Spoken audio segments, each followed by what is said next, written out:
Shalom à tous, Shabbat est mort, nous sommes quelques jours avant l'Ag BaOmer. Qui dit l'Ag BaOmer? Dit Rabbi Shimon Bar Yochai, le fameux Tana, maître de la Mishnah, qui nous a dévoilé et diffusé Torah Tassot, Torah Tanistar, la Torah mystérieuse qui se fait appeler la Kabbalah. Et nous allons essayer, dans les quelques minutes que nous sommes ensemble, d'essayer de comprendre quel est le caractère caché, mystérieux de cette phase de la Torah, Torah Tanistar, et lesquels nous n'allons pas dévoiler des secrets, parce que, un, d'abord, je ne les connais pas, deux, même si je les connaissais, je ne pourrais pas vous en faire part, et trois, ils sont tellement nombreux que ce n'est même pas la peine d'y commencer. En tous les cas, nous allons essayer de comprendre la dynamique mystérieuse qui existe dans cette fameuse Torah Tanistar, Torah Takabala. Et ce qu'il faut comprendre, c'est que dans chaque système, même dans le système de la halakha juive, il existe une certaine logique à cette halakha, que l'homme peut essayer de comprendre, de saisir. Beaucoup de livres ont été écrits quant à ce sujet, comme par exemple Ish HaHalakha, l'homme de la halakha du Rav Soloveitchik.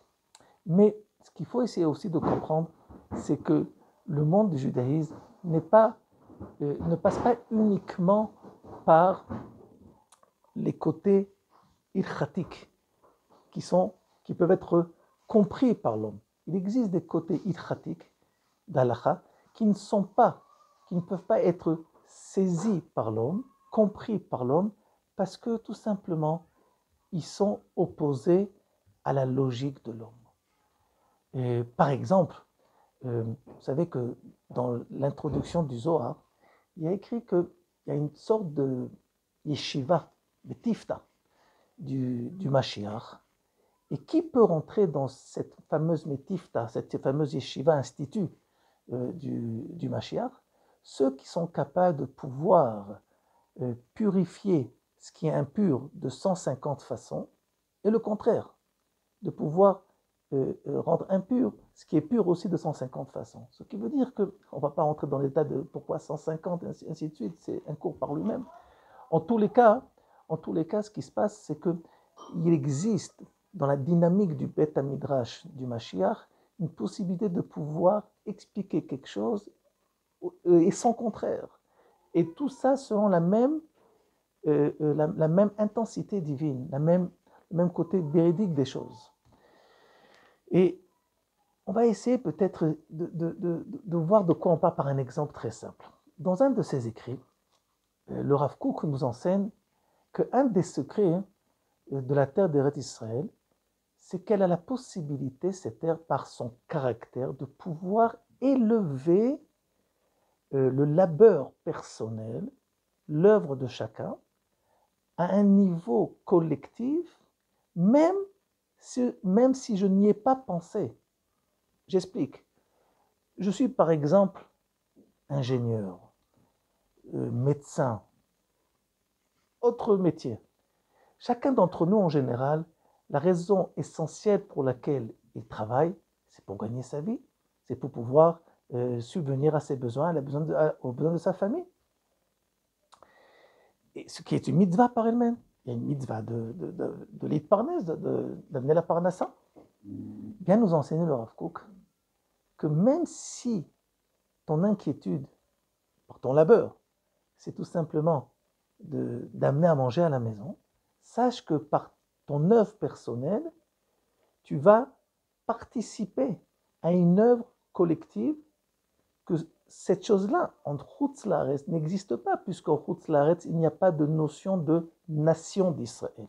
Il peut y avoir des notions de communauté juive, de localité juive, mais il n'y a pas de notion de nation, puisque la galoute est antithèse de nation. Et dès que l'individu, dans sa vie de tous les jours, au niveau la plus profane, va travailler, peut-être on va même dire tout simplement par intérêt uniquement personnel, pour remplir son compte en banque. Le simple fait que cette personne œuvre en Eretz Israël, en collectivité du Ham Israël, tout cela change la mise. Tout cela transforme cette œuvre personnelle en un don pour la communauté, pour le collectif, pour la nation qui s'appelle le Ham Israël. un petit exemple. Par exemple, imaginez-vous que demain, une découverte miracle sur un médicament qui va venir soigner X ou Y maladie de façon catégorique. Il y aura une différence si nous aurons affaire à un chercheur d'origine juive dans un pays de l'autre, ou si nous aurions affaire à un chercheur, le même juif, mais qui sera en Eretz Israël, parce que tout simplement la découverte, est-ce qu'elle sera au nom du pays étranger, même si elle a des origines juives, ou tout simplement elle sera au nom de la nation d'Israël. Cette vérité qui est un peu difficile à comprendre, un petit peu difficile à admettre, provient de l'impact de ce qui s'appelle Torah Anistar, de la Kabbalah. Il y a des forces qui existent, des forces divines qui ont été introduites dans la création du monde, dans certaines parties du globe, qui nous permettent de pouvoir réaliser la même chose à des dimensions différentes. Donc, toutes ces côtés que jusqu'à maintenant, toutes ces dimensions que jusqu'à maintenant qui nous étaient inconnues, vient la Torah Tanistar et nous les dévoile afin que nous puissions aussi bien progresser dans notre vie personnelle et aussi bien aussi faire progresser notre nation vers sa délivrance. Shabbat, Shalom à tous. Lag Sameach.